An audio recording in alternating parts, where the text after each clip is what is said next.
باللہ من الشیطان الرجیم بسم اللہ الرحمن الرحیم واللہ اور اللہ نے فضل اللہ نے فضیلت دی بعدکم تمہارے بعض کو علی بعض بعض پر فی رزق کی رزق میں سمجھ آ رہی ہے نا، جیسے اللہ نے کسی کو مالدار بنایا، کسی کو کم مالدار بنایا، کسی کو زیادہ رزق دیا، کسی کو کم دیا، کسی کو مفلس بنایا۔ اللہ فرماتے ہیں اللہ نے فضیلت دی تمہارے بعض کو بعض پر رزق میں، فَمَلَّذِينَ پس وہ لوگ فضلوا جن کو فضیلت دی گئی برادی نہیں وہ دیتے رزقہم اپنے رزق کو اللہ ان کو ما ملکت ایمانہم جو ان کی ملکیت میں ہے، جیسے پہلے زمانے میں ہوتے تھے۔ کیا ملکیت میں ہوتے تھے؟ لونڈیاں یا غلام۔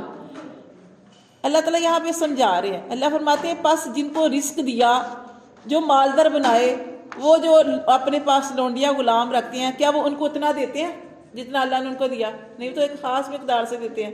اللہ فرماتے ہیں نہیں وہ دیتے ہو ان کو اپنا رزق جو ان کی ہاتھ میں ہے، یعنی ملکیت میں ہے لونڈیاں یا غلام، فہم اتنا نہیں دیتے، فہم فی ہی سواء کے وہ برابر ہو جائیں۔ کیا وہ اتنا دیتے ہیں جتنا ان کو ملتا ہے اور ان کو بھی اتنا دیتے ہیں وہ برابر ہے؟ ایسے تو کبھی نہیں ہوا، تو پھر اللہ کے برابر کیوں ٹھہراتے ہیں؟ اللہ تعالیٰ یہاں نا اصل میں یہی سمجھانا چاہ رہے ہیں کہ دیکھیں اللہ تبارک و تعالیٰ نے تمہارے لیے سارا کچھ انتظام کیا، تمہارے لیے سب کچھ بنایا۔ اللہ نے پیچھے چیز نعمتوں کا بھی شمار کیا، تمہارے لیے میں نے آسمان بنایا، زمین بنایا، پانی نازل کیا، کھجور انگور، یہ ساری نعمتیں۔ اللہ فرماتے ہیں کہ جو آپ لوگوں انسانوں کے بارے میں بتایا کہ آپ لوگ اپنے ایک غلام یا لونڈیاں رکھتے ہو، آپ کبھی بھی نہیں چاہتے کہ وہ آپ کے برابر ہو جائیں، تو تم اپنے رب کے برابر بتوں کو بنا لیتے ہو۔ ایک دینے والا، ایک عطا کرنے والا، اور سب کچھ بنانے والا، اور دوسرا کچھ بھی نہیں بنانے والا۔ تو یہ اللہ تبارک و تعالیٰ یہاں فرما رہے ہیں۔ تو اللہ فرماتے ہیں کہ وہ اپنے غلام اور لونڈیوں کو اتنا دیتے ہیں کہ وہ سارے برابر ہو جائیں؟ کبھی نہیں دیتے۔ اللہ فرماتے ہیں فَبِنِعْمَتِ اللَّهِ تو کیا پھر اللہ کی نعمتوں کا یجحدون تم انکار کرتے ہو۔ واللہ اور اللہ نے جعل اللہ نے بنایا لکم تمہارے لیے من انفسکم تمہاری جانوں سے ازواج جوڑے۔ پھر اللہ اپنی نعمتوں کا ذکر فرما رہے ہیں کہ اللہ نے تمہاری جانوں سے تمہارے کیا بنائے؟ جوڑے بنائے۔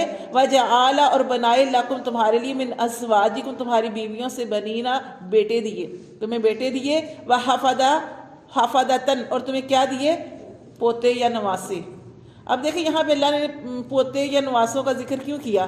کہ اولاد کی اولاد زیادہ پیاری لگتی ہے، تو اس لیے اللہ تعالیٰ نے فرمایا کہ اللہ نے تمہیں بیٹے دیے اور پھر پوتے دیے یا نواسے، دونوں چیزیں آ جائیں گی اس کے اندر۔ وَرَزَقَكُمْ اور اللہ نے تمہیں اللہ تعالیٰ نے تمہیں رزق دیا مِنَ الطَّیِّبَاتِ ستھری روزی میں سے، پاکیزہ چیزوں میں سے۔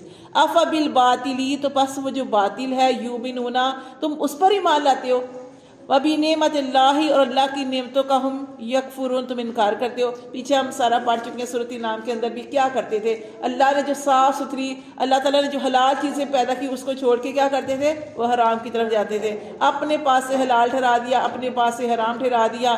اللہ نے جو انسان کے لیے جو چیز پیدا کی اس کو چھوڑ کے کسی اور دوسری چیز کی طرف چلے گئے۔ تو دیکھیں اللہ تبارک و تعالیٰ فرماتے ہیں اللہ کی نعمتوں کا انکار کرتے ہو، وَيَعْبُدُونَ اور وہ عبادت کرتے ہیں، اللہ فرماتے ہیں وہ عبادت کرتے ہیں من دون اللہ اللہ کے علاوہ، مالا ایسوں کی عبادت کرتے ہیں یا لا یملکو جو اختیار ہی نہیں رکھتے، لہم ان کے لیے رزق دینے کا، من السماوات والارض آسمانوں سے بھی نہیں اتار سکتے، زمین سے بھی نہیں اتار سکتے، شیئن کچھ بھی، ولا یستطیعون اور استطاعت بھی نہیں رکھتے۔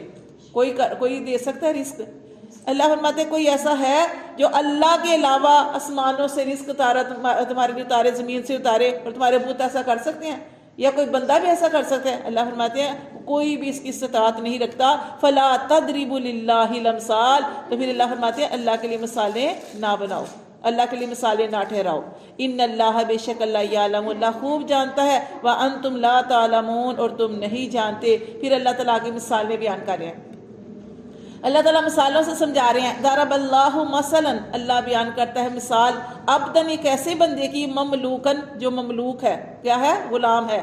ایک ایسے بندے کی مثال اللہ بیان کرتا ہے جو بندہ غلام ہے، لا یقدرو اور وہ غلام ہے، تو غلام کے پاس تو کچھ بھی نہیں، تو اسی لیے تو کسی کی غلامی کر رہا ہے۔ لا یقدرو نہیں وہ قدرت رکھتا، علی شیء کسی چیز پر، کہ اس کے پاس کچھ ہے نہیں، وہ کسی چیز پر مالک نہیں ہے۔ ومن رزقناہ اور دوسرا وہ ہے، دو بندوں کی مثالیں ہیں، ایک وہ بندہ ہے جو غلام ہے کسی کا، اور دوسرا کون سا ہے وَمَا رَزَقْنَاهُ، اور دوسرا وہ ہے جس کو ہم نے رزق دیا ہے منہ اپنی طرف سے رزقاً حسنا بہترین رزق دیا ہے فَهُوَ يُنْفِقُ، اور وہ جو ہے جس کو رزق دیا ہے وہ خرچ کرتا ہے منہ اس رزق میں سے سرًا وجہرا پوشیدہ اور ظاہرہ بھی حال یستوون، تو کیا دونوں برابر ہے؟ سمجھ آ رہی ہے مثال کی؟ جی با جی. ایک بندہ کسی کا غلام ہے، اس کے پاس کچھ بھی نہیں ہے، نہ وہ خرچ بھی نہیں کر سکتا، اس کے پاس ہے ہی نہیں، اور دوسرا بندہ وہ ایسا ہے کہ جس کو رزق دیا ہے اور وہ خرچ کر رہا ہے، دن کو بھی خرچ کر رہا ہے، رات کو بھی خرچ کر رہا ہے۔ اللہ فرماتے ہیں دونوں برابر ہیں؟ نہیں برابر۔ سوچیں یہ مثالیں اللہ کیوں سمجھا رہے ہیں؟ وہی پھر آ جاتی نا بات شرک والی ہاں بات. جی بات وہی پھر اللہ فرماتے ہیں الحمدللہ، تمام تعریفیں اللہ کے لیے، بلکہ اکثرہم اکثر ان کے لا یعلمون نہیں جانتے۔ وَضَرَبَ اللَّهُ مَثَلًا، پھر اللہ بیان کرتا ہے ایک مثال اور رجلین دو آدمیوں کی، یہ بھی دو مردوں کی۔ اللہ فرماتے ہیں احدہما، ان میں سے ایک ایسا ہے اب کا منہ وہ گونگا ہے، ٹھیک ہے، ایک گونگا ہے، لا یقدر، اور نہیں وہ قدرت تک رکھتا، نہیں وہ اختیار رکھتا، علی شیء کسی چیز پر، وہ بول ہی نہیں سکتا۔ پھر اللہ فرماتے ہیں وَهُوَ کلٌ، اور وہ بوجھ ہے، علی مولا اپنے آقا پر، ٹھیک ہے، وہ شخص جو ہے وہ بوجھ ہے اپنے آقا پر، اینما یوجہہ، وہ جہاں کہیں بھی بھیجتا ہے اس کو، لا یاتی بخیر، کوئی خیر کی خبر نہیں لے کے آتا۔ اللہ فرماتے ہیں حل یستوی، تو کیا وہ دونوں برابر ہیں؟ کون؟ ہوا وہ، ومن یامر، یا وہ جو حکم دیتا ہے بالعدل، عدل کا، ایک وہ ہے جو بول ہی نہیں سکتا، ٹھیک ہے، وہ بوجھ ہے اپنے آقا پر، کوئی خیر کی خبر ہی نہیں لے کے آتا، اور دوسرا کیا ہے؟